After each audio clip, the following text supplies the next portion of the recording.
Hello student, स्वागत है आप सभी का आपके अपने चैनल अखिलेश स्टडी सेंटर में। तो साथियों, आज इस वीडियो में आप लोग को बताएंगे क्लास 10th के मैथ के समांतर श्रेणी का योग ज्ञात करना सिखाएंगे। आप वीडियो को बिना स्किप किए लास्ट तक देखिएगा और यदि आप चैनल पर नए हैं तो चैनल को सब्सक्राइब करके बेल आइकन का बटन दबा लेना, ताकि हमारी जब भी कोई न्यू वीडियो होगी सबसे पहले इसका नोटिफिकेशन आप तक पहुंचेगी। और इस वीडियो में आप लोग को समांतर श्रेणी में योग किस प्रकार ज्ञात किया जाता है उसके बारे में आज हम लोग अच्छी तरीके से चर्चा करेंगे। तो आप वीडियो में शुरू से अंत तक बने रहे। तो चलिए, सबसे पहले मैं आप लोग को प्रश्न पढ़ के बताता हूं कि यदि आपको एग्जाम में प्रश्न पूछेंगे तो किस प्रकार प्रश्न रहेगा आपके पेपर में। तो हमने यहाँ पर लिख रखा है, आपको भी इस प्रकार पेपर में देखने को मिलेगा। यहाँ पे लिखा गया है, निम्नलिखित समांतर श्रेणियों का योग ज्ञात कीजिए। योग का मतलब क्या होता है मैं अभी आप लोग को इस वीडियो में बताएंगे। योग का मतलब होता है आसन, और यदि योगफल पूछे तो योगफल का मतलब भी होता है आसन, पर आसन का दो सूत्र होता है। आसन का दो सूत्र होता है, तो कौन सा सूत्र हमें काम में लेना है तो मैं आप लोग को इस वीडियो में क्लियर करना चाहूंगा कि आसन का जो दोनों सूत्र होता है, पहले दोनों सूत्र को हम यहाँ पर लिख लेते हैं। आसन का पहला सूत्र होता है आसन बराबर n/2 इंटू में 2a प्लस n-1 इंटू में d। ये आसन का योग का सूत्र हुआ। और यदि योगफल की अगर बात होती यहाँ पे तो हम आसन का इस वाले फॉर्मूलों को काम में लेते n/2 इंटू में a प्लस l या an, इस वाले फॉर्मूला का यूज करते। चूंकि प्रश्न में हमें कहा गया है योग ज्ञात कीजिए, योग ज्ञात करने बोल रहा है, इसीलिए हम लोग आसन का जो लंबा वाला सूत्र है इसको हम काम में लेंगे। यदि यहाँ पे योगफल बोल दिया होता तो हम इस वाले फॉर्मूलों को काम में लेकर के इसका आंसर निकालते। चूंकि हमें क्वेश्चन में नोटिस करना क्या है, योगफल दिया है या योग दिया है, इस चीज का नोटिस करना। नोटिस करने के बाद फिर क्वेश्चन को सोल्व करना है। तो हमें इस क्वेश्चन में योग ज्ञात करना है, तो योग ज्ञात करने के लिए मैं आप लोग को सिखाऊंगा। और यदि आप लोग को योगफल ज्ञात करना नहीं आता हो तो फिर आप हमें कमेंट कीजिएगा, मैं इस पर भी एक पर्टिकुलर वीडियो बना दूंगा ताकि आप लोग की दिक्कत ना हो।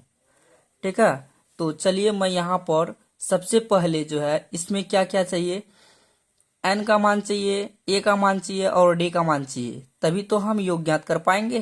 तो मेरे पास n का मान कहाँ है, नहीं है, ये हमें निकालना है। a का मान नहीं है, d का मान नहीं है, तो सबसे पहले इन तीनों का मान निकालेंगे तभी हम चौथा चीज ज्ञात कर पाएंगे। तो देखिए, मैं आप लोग को बता देता हूँ कि n का मान हम कहाँ से निकालेंगे। यदि आपको प्रश्न में पदों की संख्या की अगर बात कर रही हो, पदों की संख्या की बात अगर हो रही हो, तो इसका मतलब समझ लेना है कि वो n का मान दिया गया है। चूंकि हमें पता है पदों की संख्या का मतलब होता है n का मान, और a का मान d का मान मैं आप लोग को क्वेश्चन से निकाल कर बता दूंगा। और नोटिस आपको ये करना है, पदों का योग अगर बोल रहा है तो इसका मतलब समझ लीजिए कि हमें n का मान दिया गया है। तो देखिए यहाँ पे बोल रहा है ना, 2, 7, 12 डैश डैश डैश 10 पदों तक। पदों का मतलब होता है n का मान, तो ये हमें n का मान दिया है और a और d का मान हम इस तरीके से निकालेंगे। पहली वाला जो है वो a का मान है। d का मान हम किस प्रकार निकालते हैं, देखिए ये जो 7 है ना, 7 में हम पहली संख्या को माइनस कर देंगे तो हमें कितना मिलेगा, d का मान मिल जाएगा 5। तो यहाँ पर हम 5 लिख देते हैं। ठीक है, ये हमने लिख दिया। अब हमें क्या करना है, आसन का फॉर्मूले को लगाना है। आसन का फॉर्मूला हमारे पास है Sn बराबर n/2 इंटू में 2a प्लस n-1 इंटू में d। n का मान हमें कितना दिया गया है ये आप देख सकते हैं। n का मान लिखना चाहेंगे तो हम यहाँ लिख सकते हैं, n का मान 10 है तो यहाँ हम 10 लिख देंगे, बटा 2 है तो 2 इंटू 2 इंटू a का मान हमारे पास 2 है ही, प्लस में n का मान 10 -1 इंटू d का मान हमारे पास कितना है 5 है। ये हमने यहाँ पर लिख दिया। अब देखिए 10 में अगर 2 का भाग देते हैं तो 5 आता है, 2 को 2 से गुना करेंगे तो 4 प्लस 10 में से 1 चला जाएगा तो बचेगा 9, 9 का गुना 5 में कर देंगे तो 9 पचे 45। अब देखिए 5 गुना 45 और 4 को जोड़ेंगे, जोड़ देते हैं तो 49 आता है। अब 49 को 5 से मल्टीप्लाई कर देंगे, 5 9 45 के 5 हासिल 4, 5 चौके 20, 20 और 4 24, 245। इस प्रकार हम इसका आंसर निकाल सकते हैं। चलिए हम आप लोग को एक क्वेश्चन और लेकर समझा देते हैं। अगर आपको पहला प्रश्न समझ में नहीं आया हो तो कोई बात नहीं, अगला प्रश्न देखिए, अगला प्रश्न समझिए।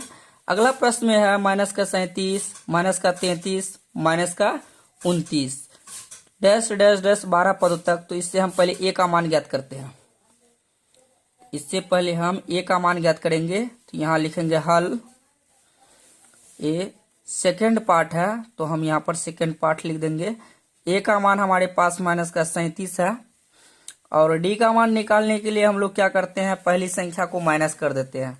तो हमारे पास माइनस का 33 और माइनस कर देंगे माइनस का 37। तो देखिए डी बराबर माइनस का 33, ब्रैकेट के अंदर गुना छिपा रहता है तो माइनस गुना माइनस करेंगे तो प्लस, यहाँ पे 33 होगा, यहाँ पर 33 है तो 33 होगा, और यहाँ 37। अब डी का मान कितना आएगा, 4 आ जाएगा। अब हमें क्या करना है, एन का मान निकालना है। तो यहाँ पे देखिए पदों की संख्या का मतलब क्या होता है, एन का मान। एन का मान हमें कितना दिया, 12 दिया है, तो यहाँ हम लिख लेंगे 12। आप चलिए एसन का योग ज्ञात करना है। तो एसन का योग का फॉर्मूला अभी हम आप लोग को बताए हैं, क्या होता है, एस एन बराबर n/2 इंटू में 2a प्लस n-1 इंटू में डी। ये होता है एसन का योग वाला फॉर्मूला। योगफल की बात अगर होती तो हम योगफल के लिए इस वाले फॉर्मूले को काम में लेते। तो n का मान हमारा क्वेश्चन में दिया है कितना, 12 दिया है। ये आप देख सकते हैं यहाँ पर 12 दिया गया है ना, तो यहाँ हम लिख लेंगे n के सीधे n का मान 12 अपॉन में 2 है तो 2 इंटू में 2 इंटू ए का मान देख लीजिए कितना दिया है, माइनस का 37। तो माइनस का 37 प्लस n का मान 12 है ही, इंटू में 1 इंटू में डी का मान कितना है, 4। यहाँ हम 4 लिख लेंगे। आप देखिए इसको हम आगे सरल करेंगे। 12 में अगर 2 का हम भाग देते हैं तो कितना आएगा, 6 आएगा। फिर इंटू में अगर माइनस का 37 को 2 से गुना करेंगे तो माइनस का 74 आएगा। गुना करके देख लेते हैं, 2 सत्ते 14 के 4, हासिल 1, द्वितीय 6 और 1 7। यहाँ पे कितना आया, माइनस का 74 प्लस यहाँ पे आप देख सकते हैं 12 में से 1 चला जाएगा तो 11 का गुना 4 में कर देंगे तो 11 चौके 44। आप देखिए 6 अगर हम यहाँ माइनस करते हैं तो माइनस में कितना आता, 30, और गुना कर देंगे तो कितना होगा, माइनस का 180। तो इस तरीके से हम इसका सेकेंड पार्ट को भी सोल्व कर सकते हैं। तो चलिए मैं आप लोग को एक बट्टा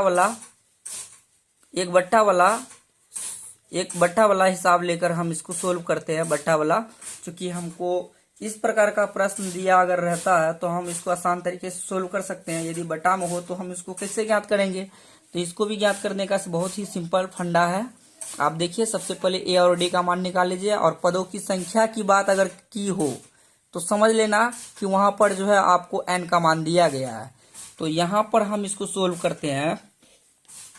यहाँ कितना है, ए का मान दिया गया है, ए का मान कितना है, 1/15, और डी का मान हम कैसे निकालते हैं, यानी दूसरी में से हम पहली को माइनस कर देते हैं, 1/12 माइनस में 1/15। अगर हम इसका भिन्न घटा करेंगे तो इसका एलसीएम लेंगे। सबसे पहले 12 और 15 का एलसीएम अगर हम लेते हैं तो यहाँ हम आप लोग को लेके दिखा देते हैं। 12 और 15, 3 चौके 12, 3 पचे 15, कितना आएगा, 4 पंचे 20, 20 तिया 60 आ जाएगा इसका एलसीएम। इसको हम इससे भाग करेंगे तो 5 का गुना 1 में करेंगे तो 5, माइनस 15 को 60 में भाग देंगे, भागफल कितना होगा, 4 का गुना 1 में कर देंगे तो 4, 5 में से 4 जाएगा तो 1/60 है तो 60। ये हमारे पास डी का मान निकल के आ गया। और हमें दिया क्या गया है, एन का मान दिया गया है, तो यहाँ हम लिख लेंगे एन बराबर 11। अब हमें एसन का फॉर्मूला लगाना है। एसन का फॉर्मूला हम आप लोग को अभी तुरंत बताए हैं। एसन का फॉर्मूला क्या है, एन बराबर n/2 इंटू में 2a plus n minus 1 into में d। ये हमें दिया है। n का मान कितना है 11, बट्टा में 2 है तो 2, तो 2 इंटू a का मान कितना है 1/15 प्लस n का मान हमें दिया गया है, यहाँ पे देख सकते हैं 11 दिया गया है। 11 माइनस 1 इंटू में d का मान कितना है 1/60। ये हमने लिख दिया। अब देखिए 11/2 को हम लिखेंगे, 2 को 1 से गुना करेंगे, 2/15 है तो 15 प्लस 10, यहाँ अगर घटाएंगे तो 10 बचेगा, 11 में से 1 जाएगा तो 10, तो यहाँ लिख देंगे 10 इंटू में 1/60। अब इसको कटा दीजिए, 10 से कम 10, 10 छोके 60, 11/2 इंटू में 2/15 प्लस यहाँ 1/60 बच गया, 1/60 बच गया।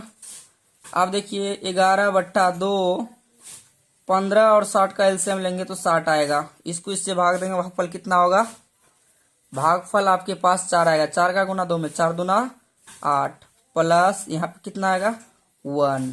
ठीक है, 11/2 9 बट्टा में 60, तो कटा दीजिए, 3 तिया 9, 20 तिया 60, 11 तिया 33 बट्टे में 20 दूना 40। तो इस तरीके से 33/40 इसका आंसर हम निकाल सकते हैं। तो इसी के साथ हम इस वीडियो को समाप्त करते हैं। आप लोग को जहां प्रॉब्लम आती है तो उसके बारे में आप हमें कमेंट में बता सकते हैं, उसका रिप्लाई मैं देने की पूरी कोशिश करूंगा। मिलता हूं फिर एक नए वीडियो में नए टॉपिक के साथ, तब तक के लिए थैंक यू।